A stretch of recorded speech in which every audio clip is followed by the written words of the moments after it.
All right. Hopefully the feed stays solid here. I'm not sure what's going on with my internet connection here, but welcome to Tavern Talks again. It's every Wednesday evening here on the Master of Dungeons Twitch channel.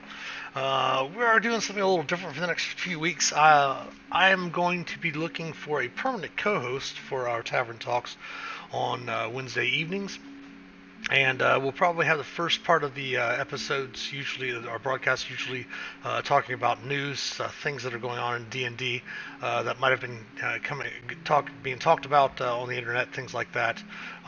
Different things that they put out, of course, on their different channels and different social media outlets, and then of course, have a few guests here and there that we'll interview or invite in to talk about these types of things. So until I find a permanent co-host with me, I should say, for Wednesday evenings, I'm going to be going over for the next few Wednesdays on Tavern Talks the playtest materials for One D&D. I have not. I know this sounds weird, but I have not had a chance to read any of them. I know the first ones came out last fall for the character origins. I've just been kind of too busy to really check them out, look through them. I've heard people talk about them, different things about it. I also know that most of them have already had their surveys. The player surveys from the playtesting go out, and some of them have the results. I do have the first one here to go over tonight, which is the character origins that came out, the very first playtest material that came out. And I do also have the results of the survey over here as well, which we will check out after looking through the different stuff on there. And of course, anyone watching, if you have any questions or any insights or your opinions, feel free to drop them in the chat here on Twitch, and we can chat about it. But let's go ahead and dig into it. It says it's the first thing. Obviously, they've come out with, I believe, 5 other things since then. Let me double check what I have here. I've got all of the contents. I just haven't had a chance to really go through much of it. So we've got 5 so far. So we had character origins, expert classes, clerics and species, druid and paladin, player's handbook, which was the most recent one back in April. These character origins were from August of last year. So over the next few weeks, we'll be going over these while we're still looking for a co-host for Tavern Talks at the Shifty board.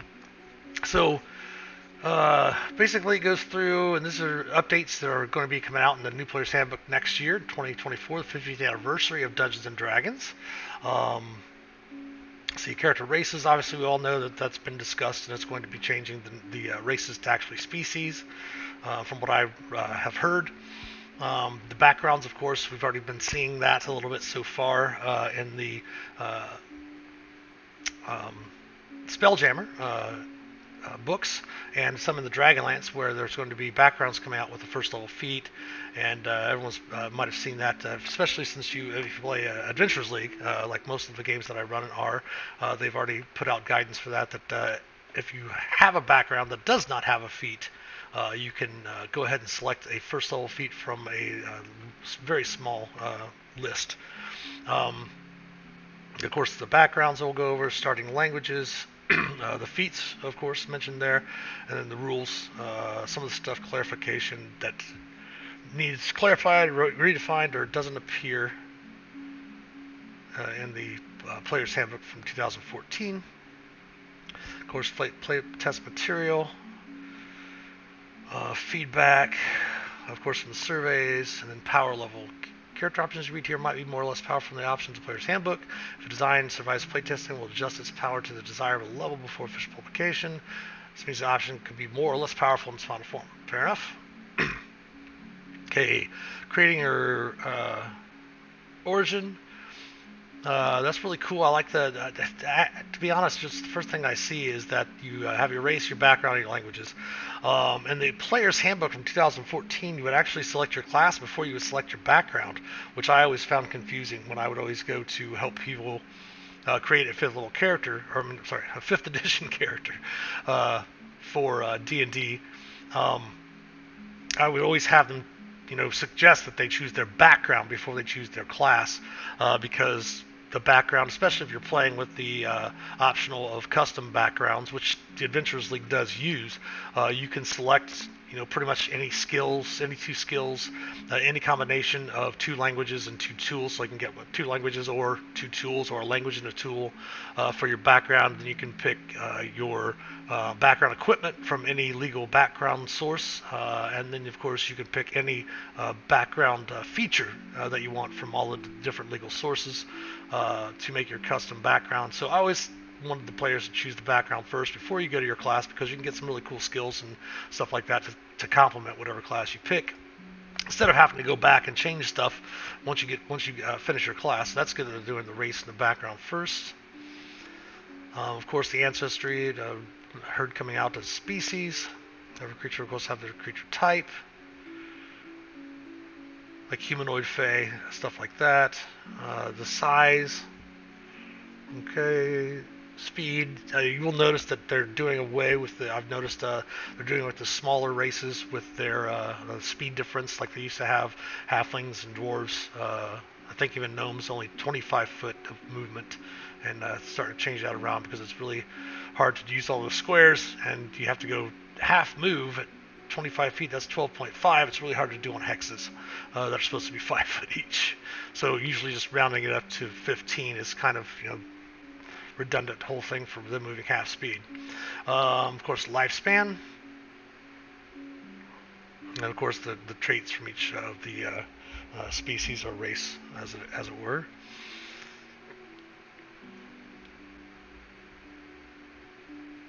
Oh, that's interesting. Ability score bonuses from backgrounds.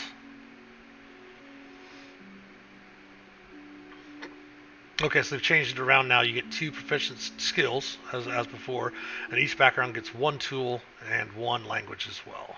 And then the first level feat, which we talked about.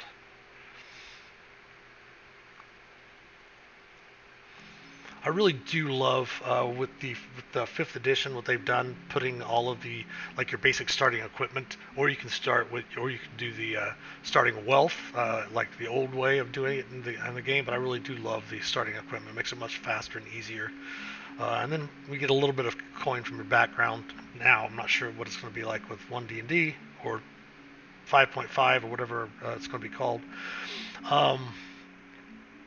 Alright, so fighter, guard, dwarf, gladiator.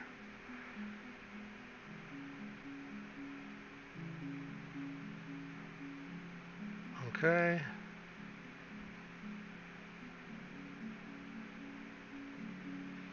I heard they are also going to be doing away, basically. Maybe this talks about it. I heard that they were going to be taking away all of the half races. To kind of put it more inclusive, instead of saying, oh, you're half elf, you're not really human, or you're not really elf, is kind of goes against the inclusive idea, which is good.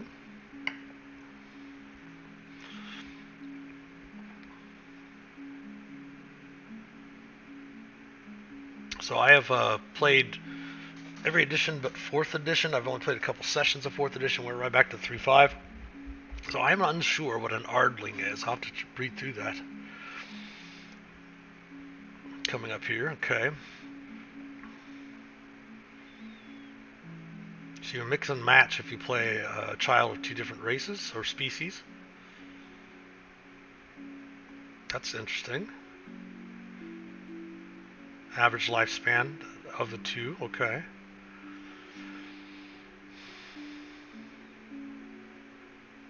So you can have a child, like it says here, you can have a gnome parent and a halfling parent, but you would choose one of those race options that provides your game traits. That's pretty cool. Then mix and match your flavor, your visual characteristics.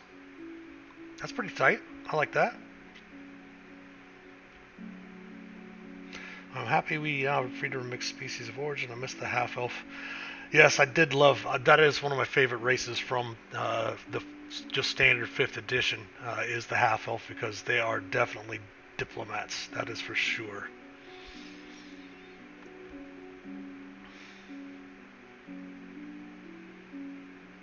Alright, so let's see what they're doing to humans. Probably not really much different, right? They're just describing humans. I don't see anywhere where they are innately interested in destroying themselves. because of greed. Oh, sorry, that's just real humans. Let's see. Okay, humanoid, medium, or small. Oh, that's actually pretty cool that you can take a small human. That's awesome.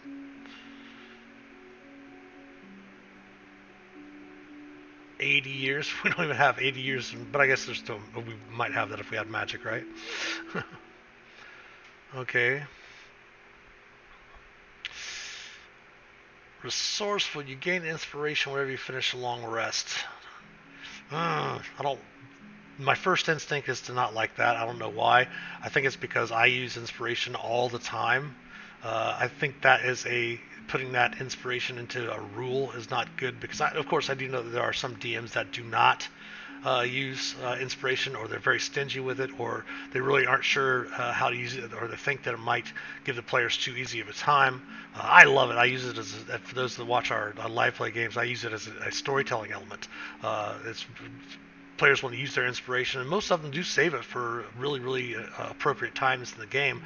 And if they do something really great after that, they should get their inspiration back immediately. And as I usually say, it's inspiring to your party as well. So I usually give it back to the whole party. Or if somebody already has inspiration to do something really cool, hey, give inspiration to another player at the table.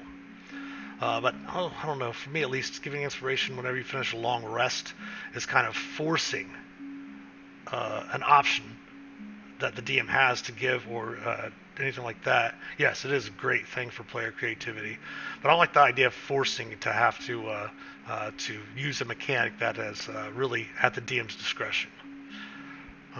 Completely gained understand the proficiency of skill, and I like taking the variant human and making it a standard rule. I love when they first came out with the skill feats. As we see them now in 3rd edition, it was really great. They just got a little too heavy into them.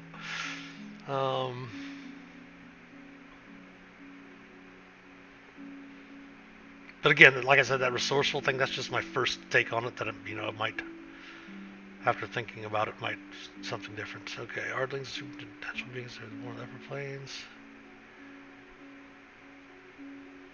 Aren't those Asimars?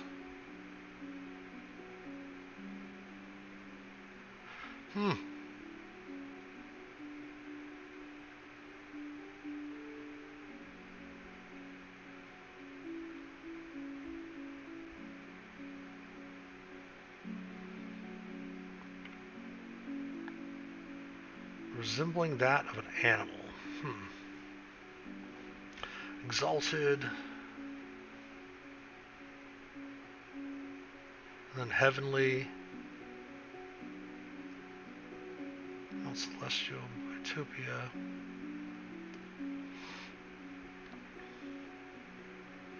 Idyllic.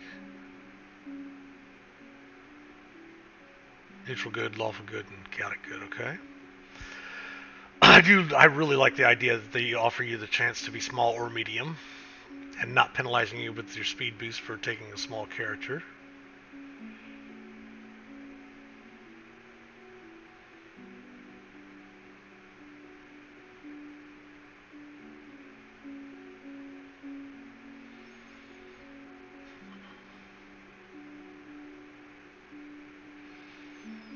I do like this thing they've been doing for a lot of stuff since Tasha's, adding that you can use these actions a number of times equal to your proficiency bonus is nice. I don't know about that as a bonus action, because that basically allows, well,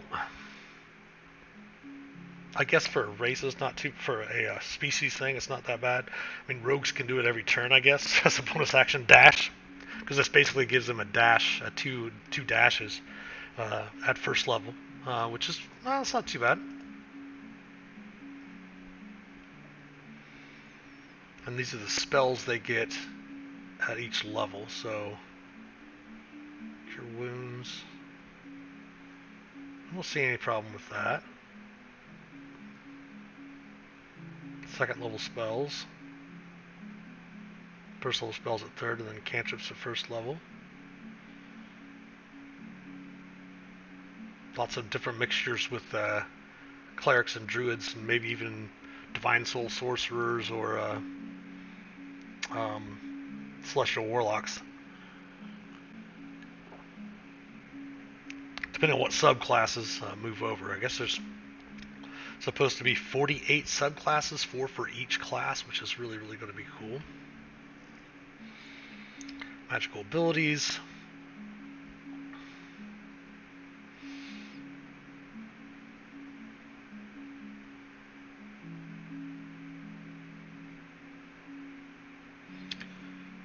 See, the table provides a few suggestions for each legacy. You don't gain wings by choosing an animal that can fly. Okay, so the wings are not dependent on which animal, the suggested animal you take here. So you could take a goat or a mule and still get your wings. That's interesting. And you have resistance to radiant. I completely understand that. And just like some of the other feats, you get to choose your intelligence, wisdom, or charisma, which is nice. So you can, whatever class you're going with, you can use that for your spellcasting ability. And just a little bit more about what they do. And Dragonborn, of course.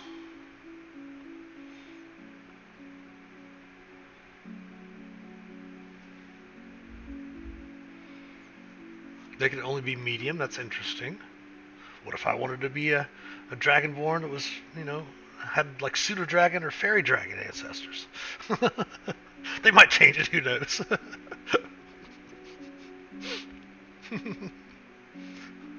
I guess those are called kobolds, right?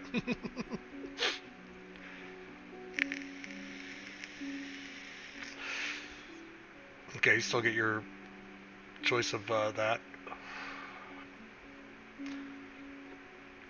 Oh, it's nice that they did make it all basically the same type of situation, just changes the type of damage.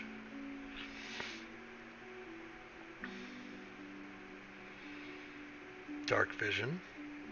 It's interesting that they didn't put Ardlings to have dark vision, which is interesting. I didn't see, yeah, they didn't have dark vision for the Ardlings. Which is weird. If you're celestial, almost every single celestial has dark vision.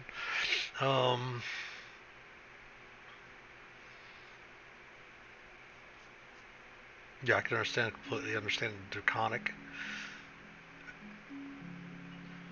Obviously, the Ardlings are probably going to know Celestial as well in the final version. Dwarves. They made dwarves only medium as well. Interesting.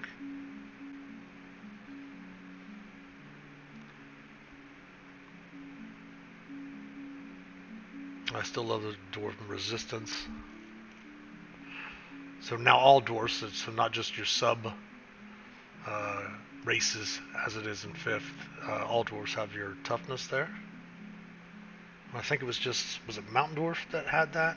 Can't remember off the top of my head for 5th. Does have that for 5th edition. Forge Wise. I completely understand Forge Wise.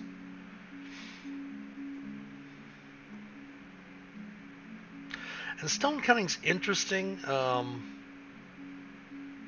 Like looking at the difference between mountain dwarves and hill dwarves and such like that, where your mountain dwarves really aren't living on top of the mountains like on the surface, they're under the mountains, whereas most of the hill dwarves actually live on the surface. So, you know, I would just being picky, I guess, not really anything major, but stone cutting I wouldn't seem appropriate for every single dwarf. Tremor sets for 10 minutes. That is completely different than what stone... I wasn't even looking at it to see what it was. I was just thinking of the stone cutting with your history and stuff like that. I didn't realize it gave you tremor sense. Oh, wow.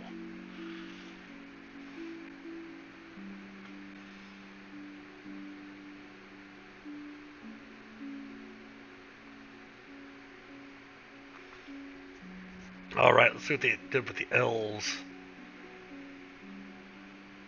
See, like they did all these elven lineages, and I didn't see any dwarven lineages. Did they have any dwarf lineages up there? Nope.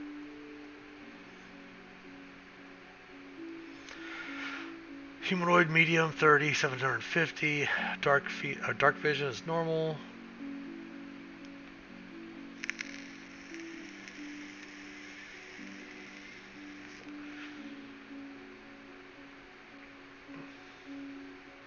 Oh, so now all elves are going to get an ability to cast spells at 3rd and 5th level, not just the drow. Interesting. I'm finally glad that they're actually going through and putting this in there, because some of the abilities don't say that you can use a spell slot of any spell slots that you have. Like, for example, you cast all your first level spell slots, you can cast another first level spell with a second level spell slot. It doesn't have to be one that you have to up, like Cure Wounds. With Cure Wounds, if you cast at a second level, you get an extra D8, etc., etc. But you could also cast just a normal first level spell, like a Fairy Fire. You can cast it with a second level spell. It doesn't do anything extra, but you can still use a higher level spell slot to cast your lower level spells, which a lot of players sometimes forget. Of course, you get to choose your spell casting.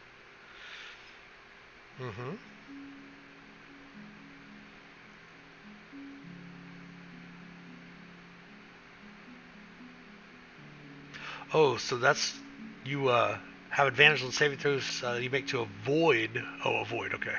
Or end. I was gonna say, or end of the charm condition on yourself. Read closely. Perception's keeping that.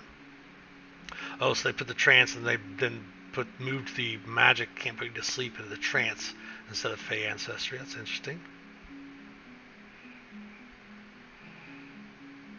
Dancing lights, fairy fire, darkness. High elves get prestidigitation. Oh, they could change that every long rest. Ooh, that's interesting.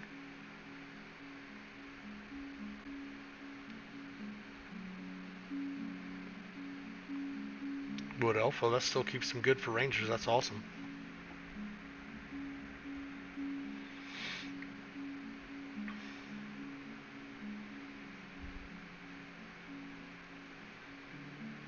There's a little bit of a description for each one of them.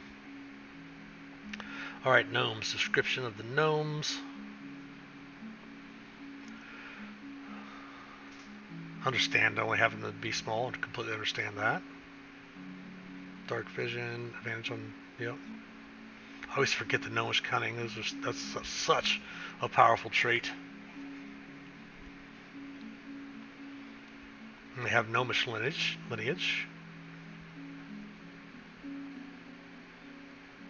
I mean, you would think that they would put Duergar, Mountain Dwarf, and Hill Dwarf in for the dwarves.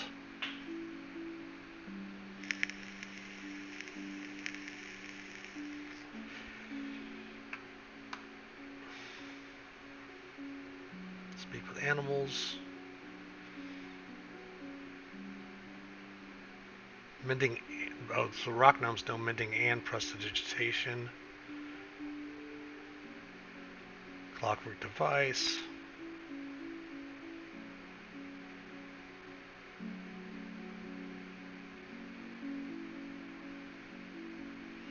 Has 3 such devices in existence. Oh, so you're really wanting rock gnomes to become artificers. Interesting.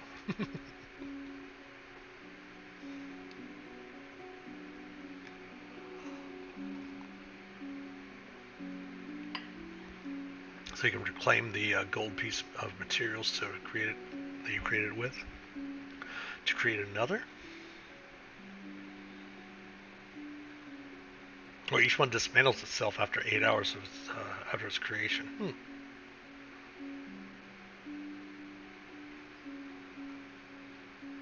All right, halflings. Yep, like the brave. So I gave that halfling nibble list to all halflings now instead of just Lightfoot halflings. That's awesome.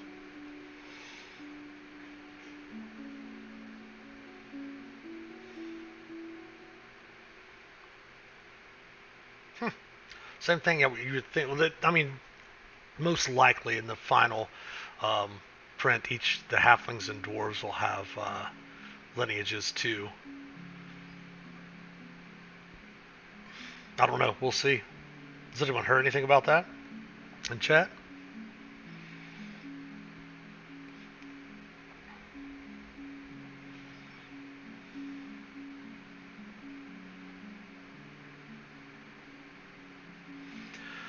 Adrenaline rush. You can take the dash action as a bonus action. When you do so, you gain over temporary hit points equal to your proficiency bonus. Use the straight number of times equal to your proficiency bonus. Gain.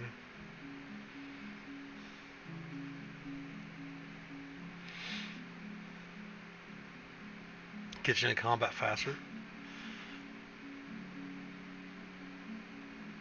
Yeah, powerful build.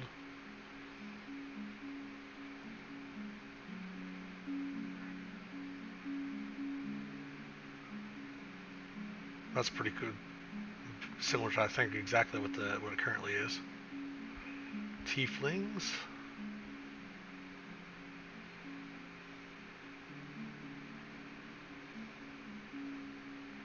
Of course, tieflings have legacies then.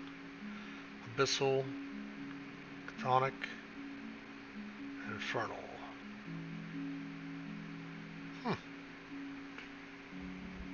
Medium or small.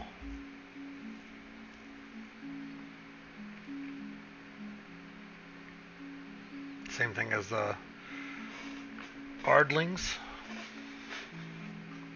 Just the opposite of tieflings.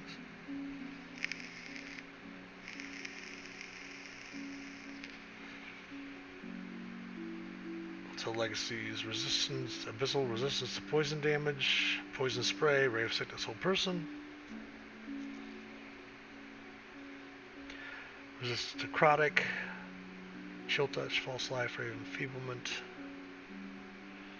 I'm not really sure if hold person fits there. Just me though. I think you'd have some other second level spell.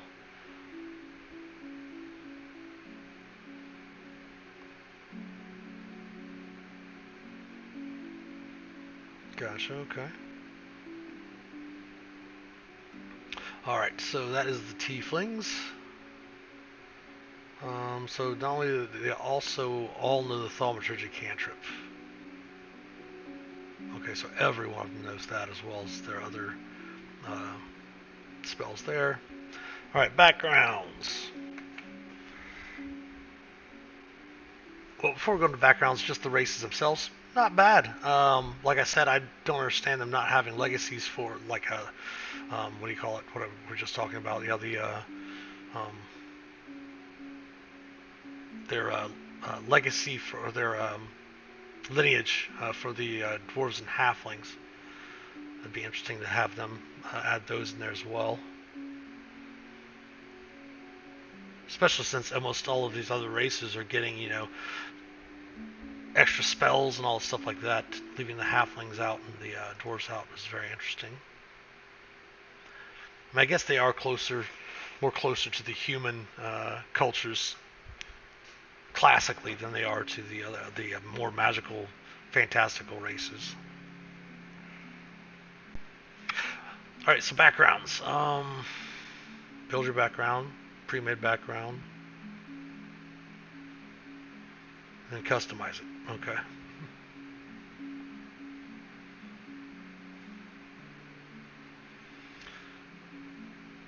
Okay, so let's read this little sidebar here first. Ability score increases several sources from race, or from the ability score rules of Tasha's, Monsters of the Multiverse, and other books.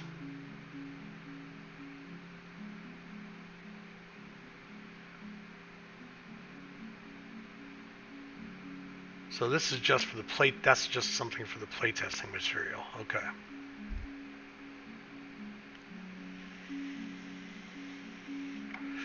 So when you determine your character's ability scores, choose 2 of them and increase one by 2, another by 1.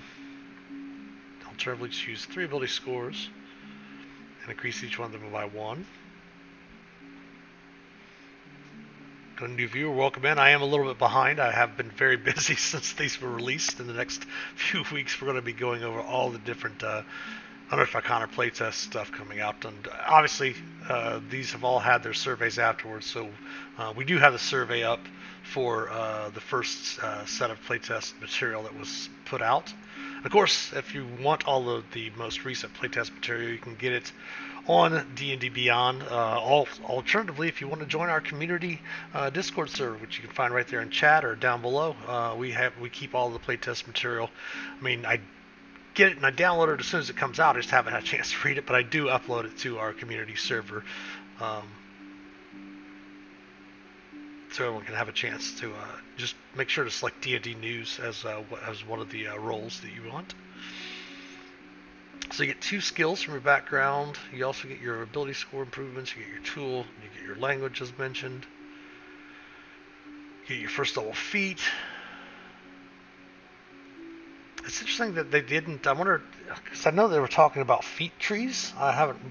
They might have addressed it in some of the other playtest material. We'll see here in the next couple of weeks. But I'm sure that they have, very similar to they have in the Dragonlance hardcover. Probably have choices that you can make.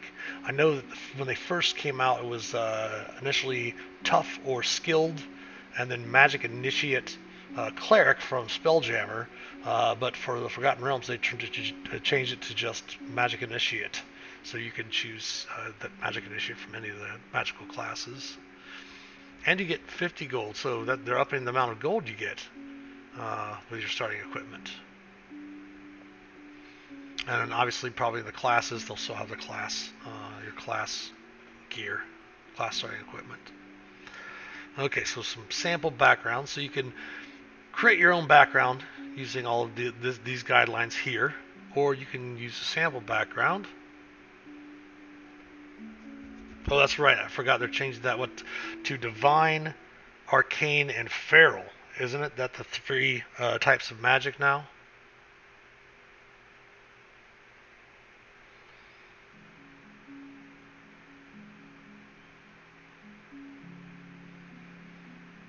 So instead of just taking the pre-made background equipment from the original 5th edition, you actually spend that 50 gold to buy your background equipment.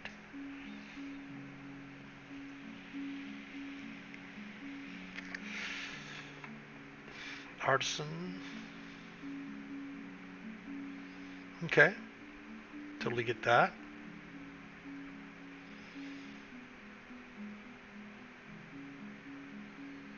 Charlatan, got it.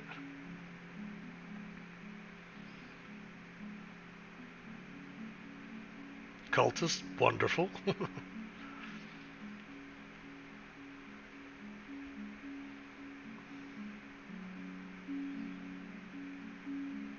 So let's go ahead and get through these, because these are all fairly straightforward. Give you examples of what your background would have been. Obviously, performance and athletics. Gladiator, want to perform and be athletic while you're in there. I'm not sure about Smith's tools. Interesting.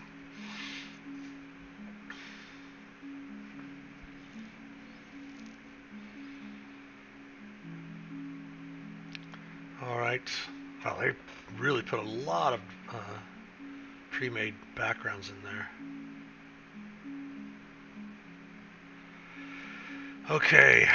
Starting languages. Your character begins play knowing at least three languages now. Ooh. Okay, so you have common. Everyone starts with common. And then language provided for your background. So when you select your one language from your background, and then a language you get to choose from the standard languages table.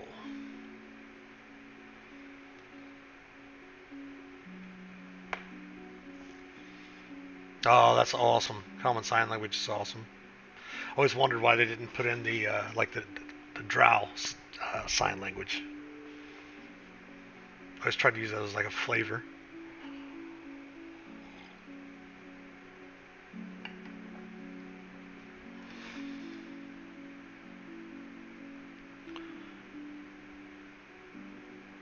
Rare languages table lists are more rarely known in those worlds.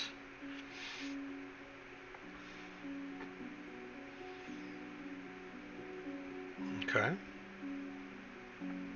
So we're on to feats. Okay, so they will have levels. That's what, as I was mentioning earlier, the feat trees.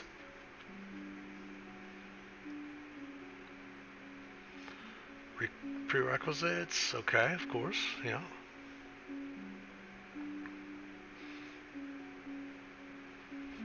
Hmm. If it's repeatable, I didn't know that. Okay, let's see what these repeatable feats are. Alerts, none. First level. Initiative, yep. Add your proficiency bonus to the roll.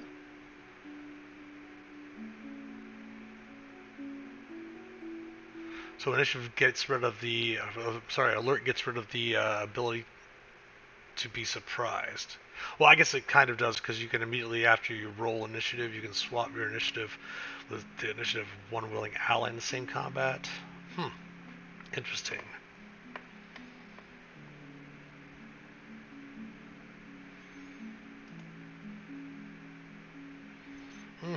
That kind of takes away the whole purpose of taking alert before, which was not being surprised. And then I think what alert added 5, I believe, to your initiative roll, I think.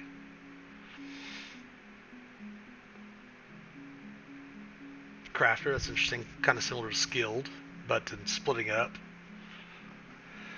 Because skilled, I think you can take skills or tools.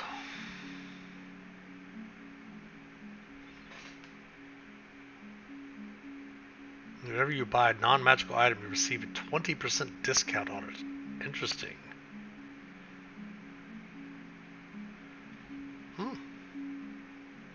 First level feats. Healer.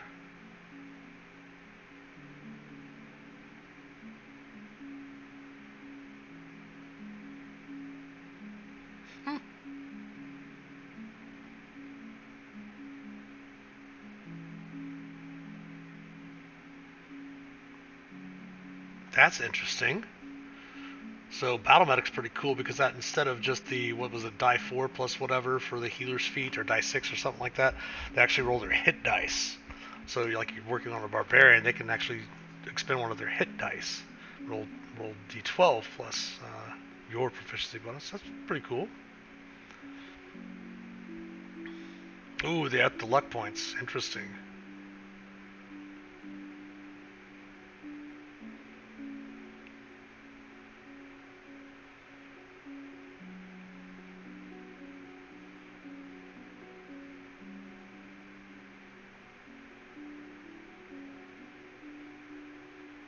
Cool.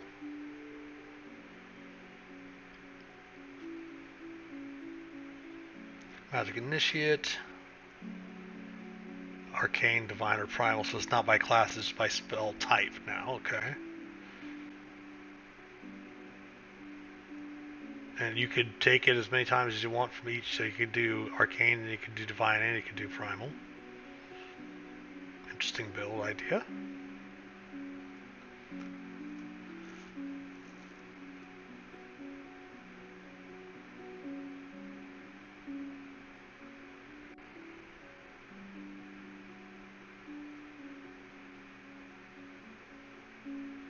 And of course the first level spell as well.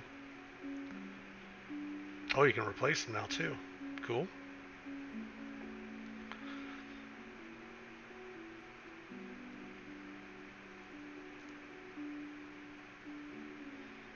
Oh, that's interesting. Inspiring Song.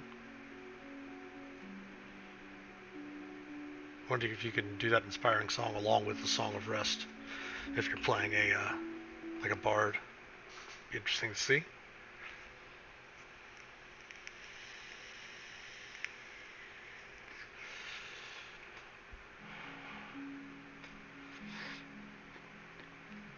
That's interesting. Savage Attacker. Actually, when I created some Beastmen, like Chaos type creatures from my own campaign world, I actually had a monster trait called Savage that if the creature fell from as a result of being at 0 hit points, the Savage Attacker would continue to attack it until the creature was dead. So they would stay on the creature in next turn, try to attack it. Obviously, getting hit when you're at 0 hit points, you automatically fail a death save.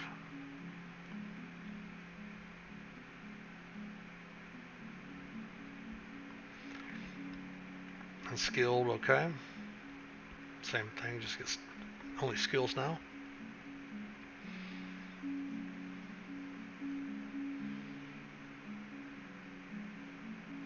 Okay. Interesting.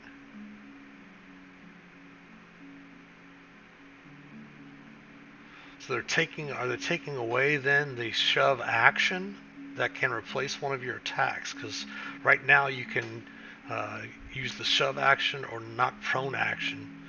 Basically make a contested, basically a grapple check, your strength athletics versus either their strength athletics or their dexterity acrobatics right now. If you win, you can already push them 5 feet away, or you can knock them prone with one of your attacks. Interesting. Furniture's weapons, I like that. Tough.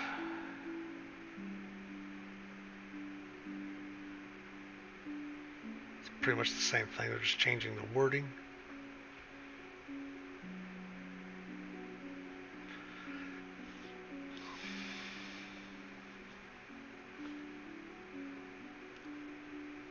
Okay.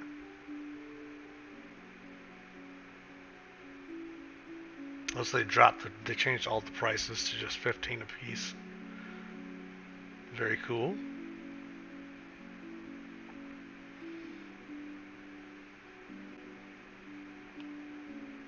And these are the new creature types that they're going to be using.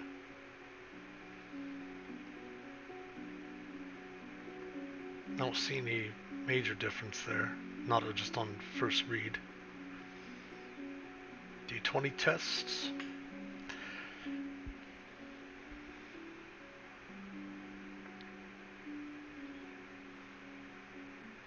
I don't understand the difference between changing wording from checks to tests. I don't know.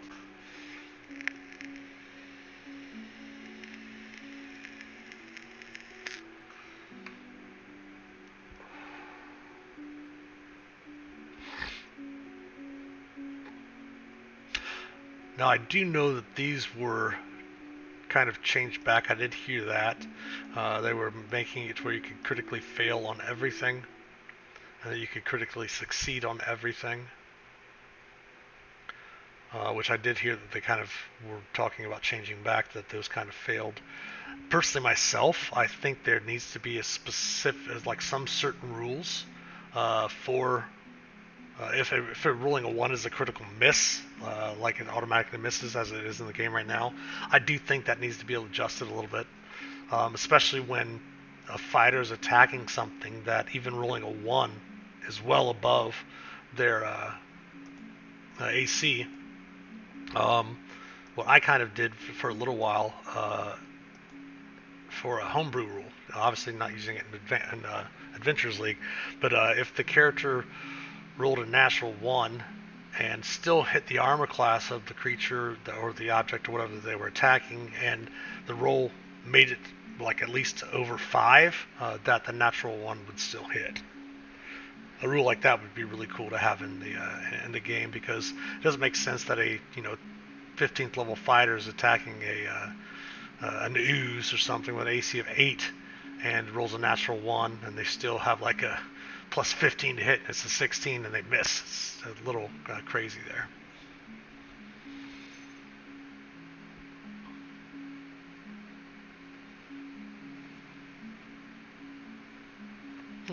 Speaking of critical hits.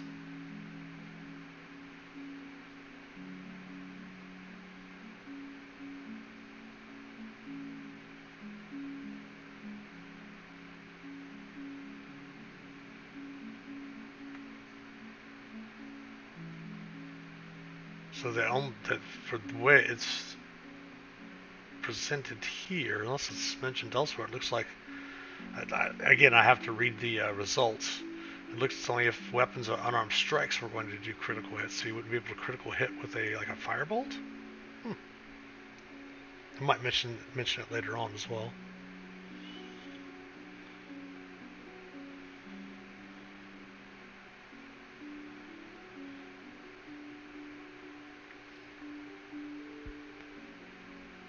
Gaming sets. All gaming sets now 1 gold apiece. So grapple condition, speed is 0, can't change. Disadvantage on attack rolls against any target other than the grappler.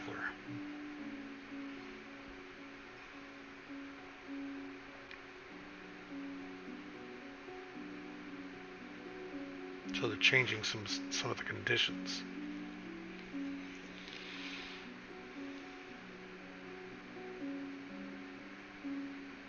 So force movement will still break a grapple, that's cool.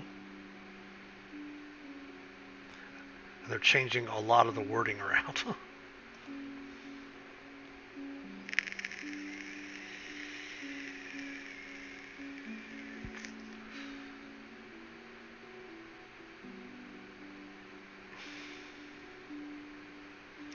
So they're changing surprised from the... Surprise was a little weird. It is a little weird in 5th edition. The description of surprise actually describes it as a condition. So if something is surprised at the beginning of a combat, they can't take actions or move, and then they can't use reactions until, of course, and then after the end of their turn, their first turn, they basically lose the surprise condition, even though it's not listed as a condition. But now it looks like as if you're surprised when you roll initiative, you have disadvantage on the roll.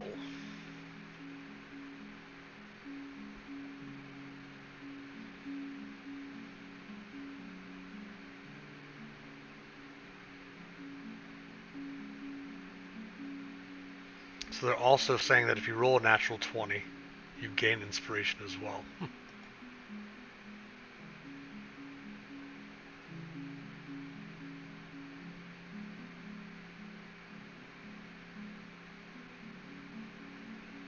Oh, so they're taking away your inspiration after a long rest if you haven't used it. Interesting.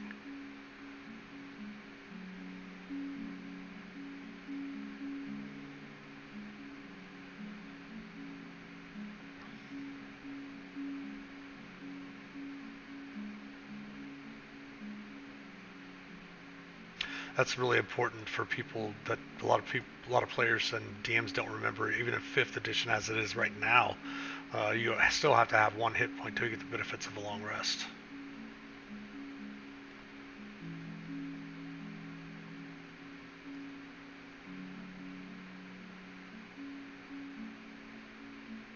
That's interesting.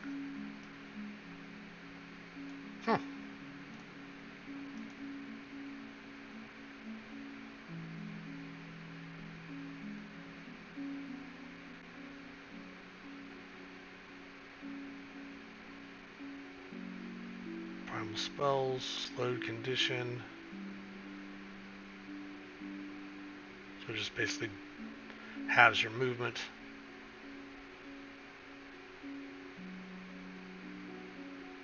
Tools. Tremor sense.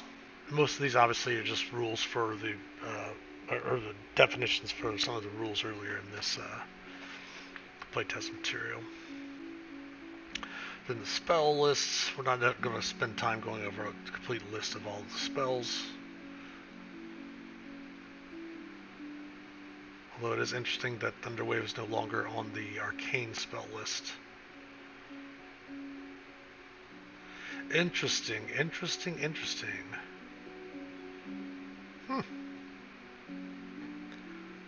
druids will no longer have... Oh, they do. They still have cure wounds. Yeah, it's very interesting that they didn't put... Oh, wait, maybe they did. I was looking at cantrips there for arcane. Oh, no, it's still there. Okay. Amend that. Alright, so let's look at some of the playtest results. Nearly everything scored 80% plus. In a 40-minute video, Jeremy Crawford discussed the survey feedback. Over 40,000 players engaged with the survey. Nice. And 39,000 completed it. Kind of like a D&D campaign. You get to about 10th or 11th level and everybody quits. The thing scoring the highest, almost 90%, was getting a first level feat in your background. 7% are higher as their passing grade. In the 70s, a thumbs up, but tinkering still needed. 80% means the community wants exactly that, and WotC treads carefully not to change it too much. In the 60s, it's salvageable, but it really needs to be working. Below 60 means there's a good chance they'll drop it, and in the 40s or below, it's gone. Nothing was in the 50s or below.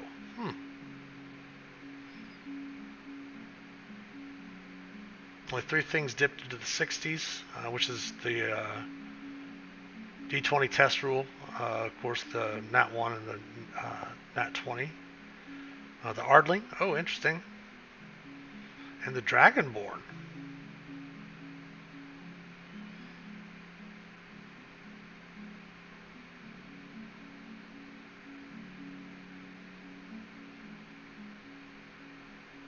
Okay. Everything else, the Ardling does not replace the Aasimar. The next version will have a clear identity. Okay. Answer my question there.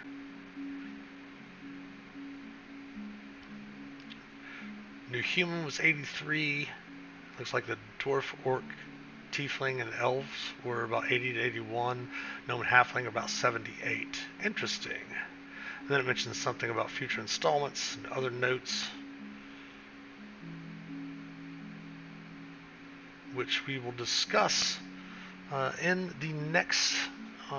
We will discuss the next playtest materials. Overall, not too bad. Just a few different minor tweaks so that it looks like what I kind of pointed out as well. They didn't address the lineages for the dwarf and halfling. Maybe it's a specific thing that they're doing. It might be mentioned again.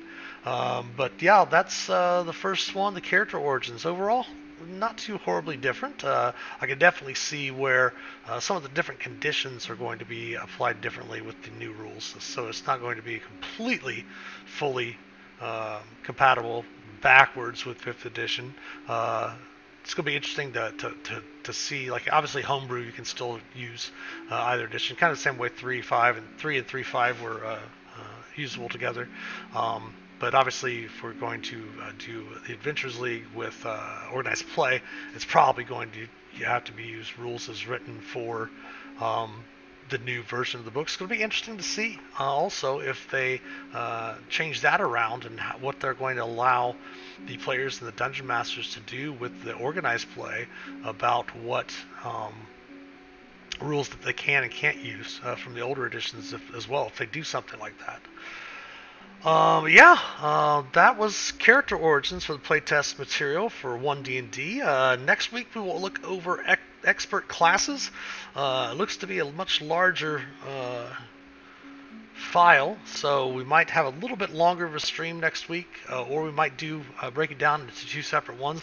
I'm not going to look at them. Again, I have not looked at any of these since they've come out, so I'll have a first look at that, and then I'll find, before we get on stream next week, I'll find results for the expert classes, and then again, not look at it until after we're finished looking through the expert classes. But thanks for everyone tuning in today. I really appreciate it. We had a number of people come through and check out what we were chatting about. Again, the Master of Dungeons here on Twitch. Our channel is about D&D and D&D adjacent games mostly. We do have, of course, our live play coming back this Sunday evening from 7 p.m. to 10 p.m. Eastern. We're playing Masterpiece Imbroglio Part 1, 5th level adventure from the Keys for the Golden Vault. We will have two guests playing with us from our community, our Discord community server. So they'll be joining in and playing. Dante Shen will not be playing that night with Snaps, as he's going to be out of town, but he will be back for part 2 the following Sunday. First of all, we'd like to thank all of our supporters, of course, especially our patrons from Patreon. If you'd like to help support the channel, please consider becoming a patron, or subbing here on Twitch, of course, would help as well. The link to our Patreon page, as well as all of our social media accounts, can be found in the About Us section below here on Twitch. If you can, subscribe to us on YouTube, follow us on Facebook, give us some likes, retweets, all that good stuff. Every sub, every like, and every share does help us immensely. You can also support us by clicking on the About Us section below, and the aforementioned link for our Master of Dungeons community Discord server will be there. You just click on that panel, and you can join our community server and help shape a caring and accepting community. We, of course, do have our merch store, which does have some items in there as well. The link to that is also down below here on Twitch. And, of course, tips are always welcome but not expected, definitely. We will be back tomorrow from 2 to 4 with our dungeon delving stream we'll be playing Lord of the Rings Online on the Landreval server, a free-to-play MMO. But we will not be streaming on Friday, as tomorrow actually is my birthday, and we're going to be going out to celebrate, and my wife has taken the day off on Friday for us to do some stuff as well. So again, thanks everyone for watching, and as always, take care and happy adventuring.